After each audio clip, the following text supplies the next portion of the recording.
We'll just have the boys dress up. In the dark. With enough seaweed. Who can tell the difference? Chapter 3. The Giggle missed Gambit. The pressure was mounting. High Overseer Jagger had spent the afternoon inspecting the laundry and found a sock that wasn't properly folded. He was currently writing a 300-page report on the systemic failure of hosiery in Sector 7. Pippin was scheduled for a fitness board review the next morning. If he failed, he'd be sent to the ice mines of Titan. We have to do something, Sterling said, pacing the Stingray's deck. Barnaby is sitting in the infirmary, laughing his head off, while we're about to be executed. We need him to be in a good mood, a very good mood. Virgil, the mechanic, held up a pressurized canister. Skip. I was fixing the dental unit in the medical wing. Found a tank of Giggle Mist, high-grade nitrous oxide. If we can just accidentally leak some into Barnaby's office while Jagger is there, maybe the old man will forget about the inspection. Sterling grinned. Virgil, you're a genius. If they're laughing, they can't be court-martialing. The plan was set. Sterling and Pippin brought a gift of flowers which were actually goldenrods, to which Barnaby was allergic, ensuring he'd be breathing deeply to Barnaby's office. Meanwhile, the crew outside pumped the Giggle Mist through the ventilation shaft. As the gas hit the room, the transformation was instantaneous. Barnaby, who had been mid-sentence about Sterling's gross incompetence, suddenly stopped. His lip began to quiver. Then, a snort escaped his nose. You know, Jagger, Barnaby giggled, slapping the High Overseer on the back. You have a very funny nose. It looks like a squashed squid. Jagger, usually a man of granite, inhaled a deep breath of the mist. He looked at his reflection in a polished trophy. I do have a funny nose. Ho ho, and look at Sterling. He's wearing a hat. Hats are hilarious. The office erupted into hysterics. Barnaby was rolling on the floor, calling Pippin Chucky Wucky, and Jagger was attempting to perform a tap dance on the mahogany desk. You're a great guy, Sterling. Jagger wheezed between fits of laughter. Promotion. Everyone gets a promotion. And cancel that fitness board. Pippin is a hero. A clumsy, beautiful hero. Sly, the aide, rushed in. Sir, the High Overseer, the report. Throw it away, Jagger screamed, tossing the 300-page document into the air like confetti. I want to see the hula girls. Where are the sirens? The plan worked perfectly until the gas started to wear off. Barnaby's smile slowly faded. His face returned to its natural shade of angry purple. He looked at Jagger, who was currently wearing a wastebasket on his head. Tu, Jagger? Barnaby whispered. What just happened? Jagger pulled the wastebasket off his head. His eyes narrowed. The iron was back in his jaw.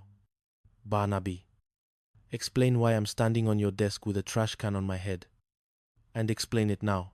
Sterling and the crew were already halfway across the base, running for their lives. Chapter 4. Finnegan and the Fortune. Just when things couldn't get any worse, Central Command sent a courier sub. 62,000 aqua chips in a single, unmarked canvas bag. Sterling had assigned Pippin to pick it up. Puddles, it's a simple task. Go to the vault, get the bag, bring it back. Do not stop. Do not trip. Do not look at any girls. Naturally, Pippin did all three. He was walking through the Coral District, the planet's version of a red light district, when he saw a beautiful woman in a blue dress. Or maybe it was green. He was too busy looking at her right ankle, which featured a distinct, heart-shaped birthmark. While he was distracted, a mysterious figure bumped into him. Pippin fell, his head hitting a lamppost. When he woke up, the bag was gone. Skip, Pippin wailed, back at the base. The money, it's gone. I saw a heart. A heart on an ankle. Barnaby, who had been looking for a reason to arrest the entire crew after the Giggle Mist incident, was ecstatic.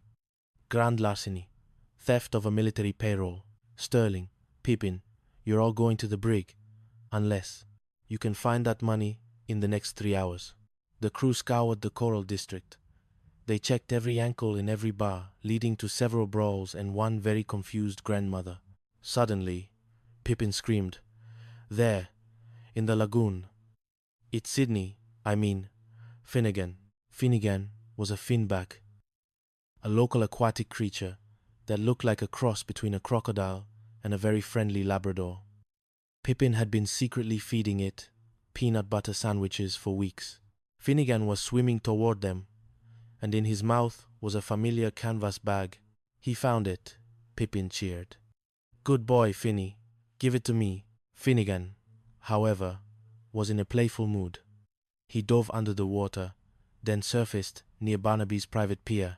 Look at that, Barnaby shouted from the pier, pointing at the creature. Sterling's accomplice. A trained beast. He's trying to dispose of the evidence. The payroll was recovered, but Barnaby wasn't satisfied. He called for a court-martial on the spot. He was the judge, the jury, and the prosecution. The defendant, Percy Pippin, is charged with conspiracy to commit theft, Barnaby declared, sitting behind a makeshift bench. The evidence is clear. The beast had the bag. Sterling stood up. I object, Your Honor. Finnegan didn't steal the money. He found it. And I can prove it. Sterling brought Finnegan into the courtroom, which was actually the base laundry. The creature sat there, wagging its tail and looking expectantly at Pippin. Sir, Sterling said to the court. Finnegan only responds to one thing, peanut butter. He saw the thief drop the bag in the lagoon and retrieved it because he thought it was a giant sandwich. If Pippin were the thief, why would he bring the animal here? Barnaby scoffed. Ridiculous. An animal as a witness? This court finds the defendant. Wait! Sly, the aide, shouted, running in with a magnifying glass. Sir, look at the wallet inside the bag. It has your initials on it, Commander Barnaby. W.B. Barnaby froze. My wallet? But I didn't. I mean, and look, Sly continued, pointing to a marked bill. This bill was marked by Lieutenant Sly himself.